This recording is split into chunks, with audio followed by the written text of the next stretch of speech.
அனைவருக்கும் வணக்கம். தாவேகா தலைவர் விஜய் தமிழ்நாட்டில் பரப்புரைக்கு செல்றப்போ விஜய்க்கு சரியான பாதுகாப்பு இல்லை அப்படின்னு சொல்லிட்டு தாவேகா சார்பில் ஒரு கடிதம் போட்டிருக்காங்க. அந்த கடிதம் யாருக்கெல்லாம் போட்டிருக்காங்க அப்படின்னு பார்த்தீங்கன்னா அமித்ஷா அவர்களுக்கும் அஜய்குமார் பல்லா அப்படின்றவருக்கும் போட்டிருக்காங்க. அஜய்குமார் பல்லா அவர்கள் ஹோம் செக்ரட்டரி அப்படின்னு நினச்சிக்கிட்டு அவருக்கு போட்டிருக்காங்க. அந்த அஜய்குமார் பல்லா பார்த்தீங்கன்னா 2 வருஷத்துக்கு முன்னாடியே உள்துறை செயலாளர் பதவியிலிருந்து ஓய்வு பெற்று விட்டார்.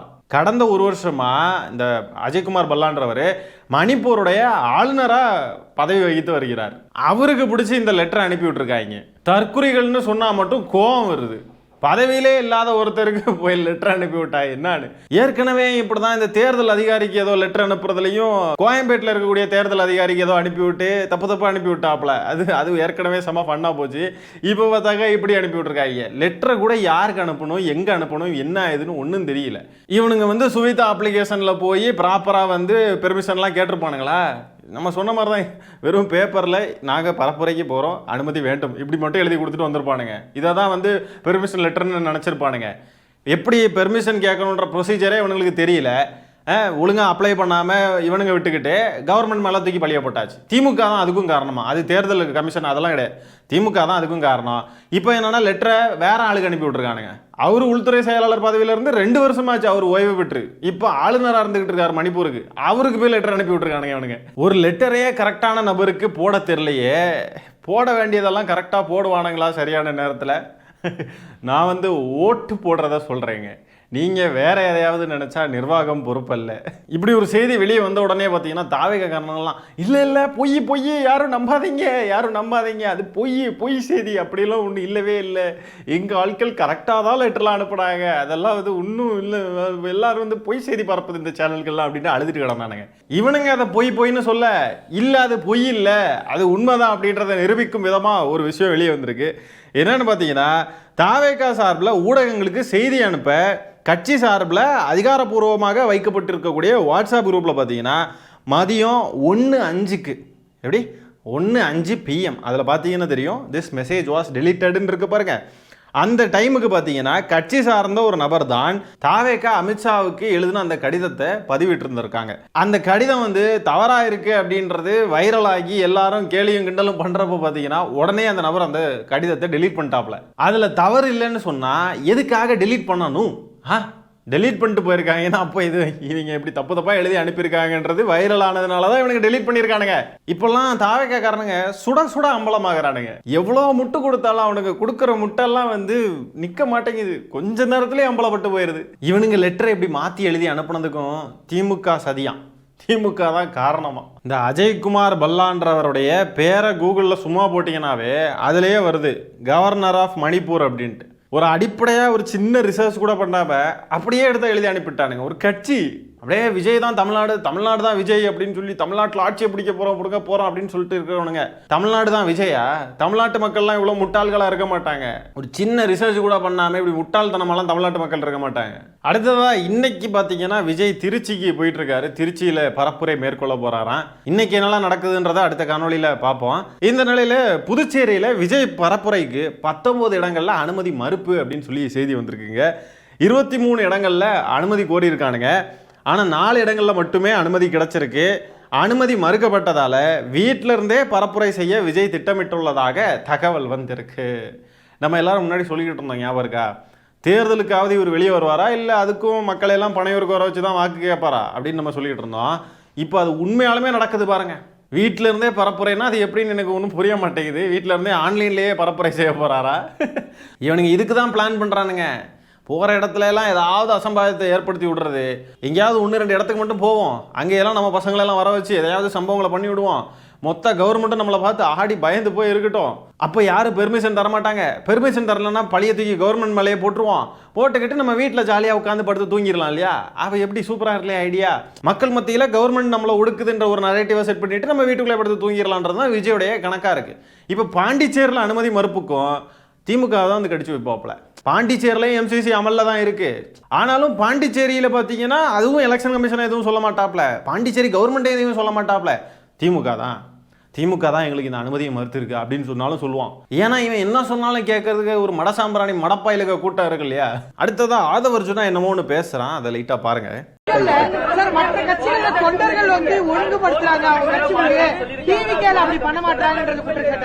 இந்த கேள்வி நான் பதில் சொல்றேன். மற்ற கட்சிகள் தொண்டர்கள்ங்கிறது கிடையாது. இன்னைக்கும் சொல்றேன், லேட்டஸ்டா நடந்த திருச்சி மாநாடு எடுத்துக்குவாங்க. முதலமைச்சர் உருவாக்கின மாநாட்டுல காசு கொடுத்து கூட்டிட்டு வந்தாங்க. அதுலயும் கிரௌடு கிடையாது, எல்லாம் 300 ரூபாய் கொடுத்து. எங்களோட இதுல நாங்க திரும்பி பதிவு பண்ணோம், கொளத்தூர்ல 200 பேருக்கு மேல கூப்பிடாதுங்கிறது இன்ஸ்ட்ரக்ஷன் கொடுத்தோம். எங்களுக்கு மத்த கட்சி தொண்டர்கள் எல்லாம் கட்டுப்பாடோட இருக்காங்களே, உங்க கட்சியில அப்படி இல்லையே, அதை ஏன் நீங்க வந்து சரி பண்ணலன்னு கேட்டாங்க. இதுக்கு நான் இப்போ பதில் சொல்றேன்னு சொல்லிட்டு சொல்றான். எவ்வளவு முட்டா பயலாட்டும் பேசுறான் பாருங்க. மற்ற கட்சியிலலாம் காசு கொடுத்து ஆள் கூட்டிட்டு வராங்க, நாங்க காசு கொடுத்து ஆள் கூட்டிட்டு வரல, அதனாலதான் கட்டுப்பாடோட இருக்க மாட்டேங்கிறாங்க அப்படின்றானுங்க. எனக்கு என்னன்னா, இவனுக்கு இந்த ஷோல்டர்ல ஏதோ பிரச்சனை இருக்குன்னு நினைக்கிறேன். எப்ப பார்த்தாலும் இப்படி வந்து இந்த வாத்தி கம்மிங் ஸ்டெப் போட்டுக்கிட்டு இருக்கான். ஆதவர்ஜுனா வாத்தி கம்மிங் ஓத்து. உங்களுக்கு தப்பா கேட்கணும்னு நினைக்கிறேன். நீங்க வந்து கொஞ்சம் ரீவைண்ட் பண்ணி நான் போட்டு பாருங்க, நான் கரெக்டா தான் பாடுவேன். வாத்தி கம்மிங் ஒத்து. எங்க பேசினாலும் இந்த ஆதவர்ஜுனா பாருங்க, இப்படி ஸ்டெப்பு போட்டுக்கிட்டு இருப்பான். அப்போ கட்டுப்பாடா ஏன் இல்லை அப்படின்னு சொன்னா, இவனுங்கெல்லாம் ரசிக குஞ்சுகள், மற்ற கட்சிகளுக்கு கூடுறவங்க எல்லாம் தொண்டர்கள், இவனுங்க ரசிக குஞ்சுகள் அப்படிதான் இருப்பானுங்க. பதில் சொல்றன்ற பேர்ல கோமாளி மாதிரி பேசிக்கிட்டு போறான் இந்த ஆதவர்ஜுனா. அடிச்சு ஆபீசர் நான் தான் அமிச்சேன். ஏன்னா இந்த ஆதவர்ஜுனா ஒருத்தர் இருக்கிறாரு, நம்மளுடைய தலைவர், வெற்றி தலைவர் விஜய் சாருக்கு மேல கொஞ்சம் நம்ம பண்ற எல்லா உண்மையை எடுத்து சொல்லிட்டு இருக்காரு. அவரை கொஞ்சம் மிரட்டுவோம். அடே அணில் குஞ்சுகளா, அவன் என்ன சொல்றான்னு புரியுதாடா? டே, கட்சி அவன் கண்ட்ரோல்ல தான் இருக்குன்றத சொல்றான்டா. நான் நினைக்கிறதா அங்க நடக்கும்ன்ற மாதிரி சொல்றான். விஜய் சாருக்கு மேல தாவைக்கால. அப்ப விஜய் ஒரு டம்மி பீஸா? இதே வார்த்தையை வேற கட்சிகள்ல இருக்கக்கூடிய யாராவது ஒருத்தவங்க, ஒரு நிர்வாகி இந்த வார்த்தையை சொல்லியிருந்தால், அந்த கட்சி தலைவரை விட நான் மேல அப்படின்னு சொன்னா அது எப்படி இருக்கும் தெரியுமா? அது பெரிய பிரச்சனையாயிரும். கட்சி தலைவருக்கு தான் உச்சபட்ச மதிப்பே கட்சியில. கட்சி தலைவர் முடிவு பண்ணக்கூடியதான் எல்லாமே. நிர்வாகிகளோ தொண்டர்களோ தலைவருக்கு கட்டுப்பட்டு தான் இருக்கணும் ஒரு கட்சியில. ஆனா ஒரு கட்சி தலைவருக்கு மேலன்னு ஒருத்தர் சொல்றான்னா, அவனை இந்த தாவேக தவிட்டு தருக்குறிகள் ஒருத்தருமே ஒரு வார்த்தை கூட கேட்கல. நீ சொல்லுனே, மேல தானே, சரி மேல சொல்லு அப்படின்னு தான் இருக்கானுங்களே. அவன் மண்டையிலே 4 கொட்டு உட்கார வைக்கிறதுக்கு இல்ல. இவனுங்கெல்லாம் என்ன கட்சி பாருங்க. சி, இதுல இருந்து என்ன தெரியுதுன்னா, விஜய் வந்து அந்த கட்சியில ஒரு ஆளே கிடையாது, தலைவர்னு சும்மா எழுதி தான் வச்சிருக்கானுங்களே ஒழிய, விஜய் வந்து ஒரு பப்பட், தஞ்சாவூர் பொம்மை மாதிரி, எப்படி ஆட்டினாலும் கடந்து ஆடும். அந்த நபரை ஆட்டி வைக்கணும்னா நல்ல வந்து துட்டு இருக்கிறவனா இருந்தால் போதும். ஒருவேளை ஆதவர்ஜுனா சொல்ற அந்த மேலன்றது வேற ஏதாவது இருக்குமோ? விஜய்க்கு மேலே அது தப்பா இருக்கே. விஜய் கீழே ஆதவ மேலே இருக்குமோ ஒருவேளை? நான் சொல்றது பொசிஷனுங்க, கட்சி பொசிஷன். புரிஞ்சுக்கோங்க, தெளிவா புரிஞ்சுக்கோங்க. கட்சியில விஜய் வந்து கீழே, ஆதவர்ஜுனா மேலே, அப்படிதான் ஆதவர்ஜுனா சொல்றான், அந்த பொசிஷனை சொல்றான் அப்படின்னு நினைக்கிறேன். நீங்க வேற எந்த பொசிஷனையும் புரிஞ்சுக்காதீங்க, வேற எந்த கீழே மேலேயும் புரிஞ்சுக்காதீங்க, தப்பா புரிஞ்சுக்காதீங்க. நான் சொல்றதை தெளிவா உள்வாங்கிக்கணும். ஓகே.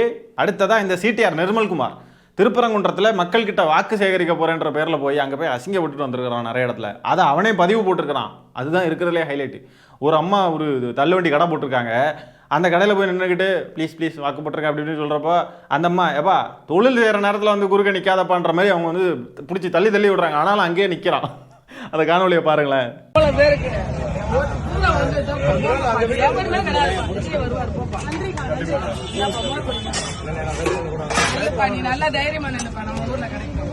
உங்களோட தான் கூட்டணி வச்சிருக்கோம், மக்களோட தான் கூட்டணி வச்சிருக்கோம்.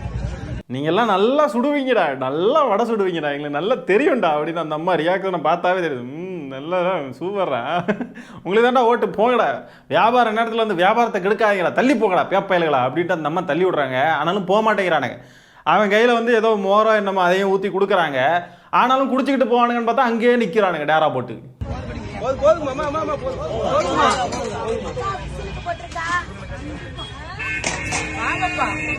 தம்பி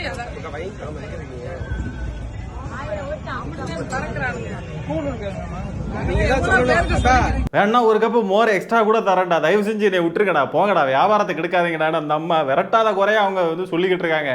அதை கூட புரிஞ்சுக்க முடியாம அங்கேயே நிக்கிறான் குடிச்சுக்கிட்டு. கெட்டவனுங்களா டேய். நல்லவன் வரணும் நல்லவனு பாக்குறீங்க, வந்து நின்ற பற்றி திரும்புறீங்க, நேரம் இல்லைன்னு நீங்க வந்துருங்க உள்ள, அப்பதான் ஜெயிக்க முடியும். ஏன்னா ஒரு மாற்றத்தை கொடுத்தாலும் மாற்றம் எதுவும் பண்ண முடியும். இதான் இந்த இயக்கம். இனிமே மாற்றத்துக்கு வழி இல்ல, இதை விட்டோம்னா வேற வழியே இல்ல. இதுக்கு போட்டு கொடுத்துருங்க. தாத்தா வந்து ஒரு முதிர்ந்த அணில் அப்படின்னு நம்ம சொல்லலாம். இவர் ஓட்டா வர வழியே இல்லை, இவர் தான் ஒரே மாற்றம், அதனால இவரை விட்டக்கூடாது அப்படின்ட்டுலாம் தாத்தா பேசுறாரு. பார்ப்போம்.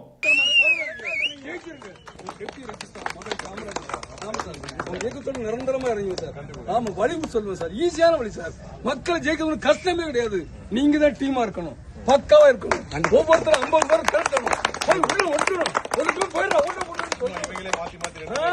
என்ன சார் ஒரே குட்டி மட்டை மாதிரி இருக்காங்க சார், அரைச்சமாவே அரைச்சுக்கிட்டு இருக்காங்க சார். இவனை மாற்றுங்க, விடாதீங்க, எந்திரிச்சிருங்க. கட்டாயம் வந்து சார். என்ன சார் விஜய பார்க்க ஒரு வருஷமா அலையிறேன் சார், பார்க்க முடியும். நல்லா பேசினாரா? நல்லா பேசிட்டு லாஸ்ட்ல ஒண்ணு சொன்னார் பாருங்க, விஜயை பார்க்க ஒரு வருஷமா அலையிறேன் சார், பார்க்க முடியல சார், அவ்வளவுதான், முடிஞ்சு போச்சு. ரசிக குஞ்சு. தாத்தா வந்து சர்க்கார் படம் பார்த்துட்டு வந்திருப்பாருன்னு நினைக்கிறேன். வீட்டுல நீ ஓட்டு போடலனா நீ தாண்டா முதல் குற்றவாளி, நீ தாண்டா முதல் குற்றவாளி, அதை பார்த்துக்கிட்டு வந்திருப்பார் போல. ஒவ்வொருத்தரும் 50 பேரை திரட்டணும், 50 பேரை திரட்டினீங்கன்னா முடிஞ்சிடும், ஜெயிச்சிடலாம். மக்களை வந்து வாக்களிக்க வைக்கிறதுலாம் அவ்வளோ கஷ்டம்லாம் கிடையாது, ரொம்ப ஈஸி அப்படின்றாப்புல. ஒவ்வொருத்தரும் 50 பேரை பிடிச்சா அந்த 50 பேர் என்ன பண்ணீங்கன்னா மல்டி லெவல் மார்க்கெட்டிங் எம்எல்எம்மா இது, ஆள் பிடிக்கிற வேலையா இது? ஆள் பிடிங்க, ஒவ்வொருத்தரும் 50 பேரை பிடிங்க, உங்களுக்கு கீழே 50 பேரை சேருங்க. என் கார் BMW கார் வெளியே நிற்கிது பார்த்தீங்களா, அது மாதிரி உங்களுக்கு வேணுமா, நீங்களும் 4 பேரை சேருங்க.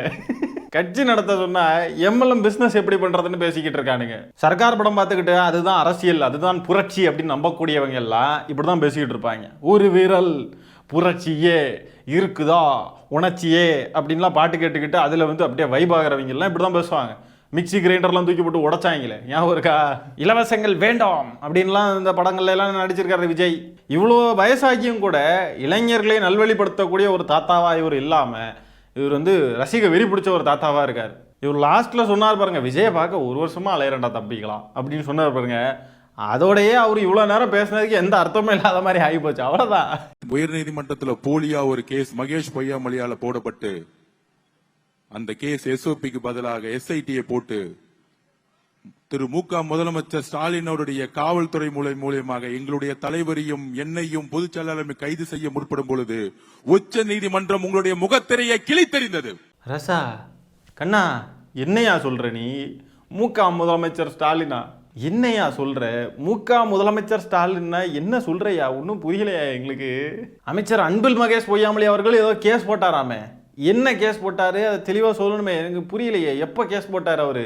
பொய் சொல்றதுக்கு கூச்சமே இல்லை பாருங்க, கூச்சமே இல்லை அப்படின்னு கேட்கற மாதிரி தான் இருக்கு. ஏடா கூச்சப்படாம இப்படி ஒரு பொய் சொல்றீங்களடா, என்ன கேஸ்டா போட்டிருக்காரு அதை சொல்லுங்கடா தெளிவா. முதலமைச்சர் வந்து காவல்துறையை வச்சு விஜய இவரை பொதுச் செயலாளர்லாம் கைது பண்ண பார்த்தாங்களாமே, இது எப்போ நடந்துச்சு? இவனுங்க தான் ஓடி ஒளிஞ்சிருந்தானுங்க வெளியே, அப்பேரே ஆகாம. புஷி ஆனந்தெல்லாம் கடலுக்குள்ள போயிட்டாரு, ராஜ்மோகன்லாம் தேடவே இல்லை, எங்க போனானே தெரியல. இவன் ஜாலியா போய் பாஸ்கெட் பால் விளையாட போனான், ஞாபகம் இருக்கா? அந்த நேரத்துல இவனை கைது பண்ண பார்த்தாங்களாமே, எனக்கு புரியலையே. விஜயை யார் கைது பண்ண பார்த்தது? இல்லாத பொல்லாததெல்லாம் சொல்றாங்க. திமுக எந்த வகையிலுமே இவனுங்களுக்கு குடைச்சல் கொடுக்கவே இல்லை. இந்த கரூர் இன்சிடென்ட்ல கேஸை எஸ்ஓபிக்கு பதிலாக எஸ்ஐடி போட்டாங்களா? என்னையா உளர்ற, என்னையா சொல்ற நீ? நீ பேசுறது சும்மாவே புரியாது. எஸ்ஓபிக்கு பதிலாக எஸ்ஐடி போட்டாங்களா?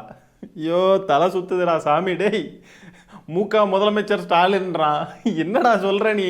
விஜய் திருச்சிக்கு போயிருக்கிறாப்ல, அங்க என்னெல்லாம் நடக்குது, எத்தனை பேர் சாவுறான், என்னெல்லாம் நடக்க போதோ தெரியல. அடுத்தது திமுக மேல என்ன பழிய போட போறாங்களோ தெரியல, பாப்போம் என்னெல்லாம் நடக்குதுன்னு. கண்டிப்பா திமுக மேல பழிய போடுற விதமா ஏதாவது ஒன்று செய்வானுங்க. இவனுங்களுடைய அந்த ரொட்டீனே அப்படிதான் இருக்கு. வேற எந்த கட்சியும் இப்படிலாம் செய்யறது கிடையாது, இவனுங்க மட்டும்தான் இப்படிலாம் செய்யறானுங்க. ஆகவே என்ன நடக்குதுன்றதை பொறுத்து இருந்து பார்ப்போம். அடுத்த காணொலியில் அதை பற்றி நம்ம டிஸ்கஸ் பண்ணுவோம். இந்த காணொலியில் நம்ம பேசியிருக்கிற விஷயங்களை பற்றி உங்களுடைய கருத்துக்கள் என்னன்றதை கமெண்ட்ஸில் பதிவு பண்ணுங்க.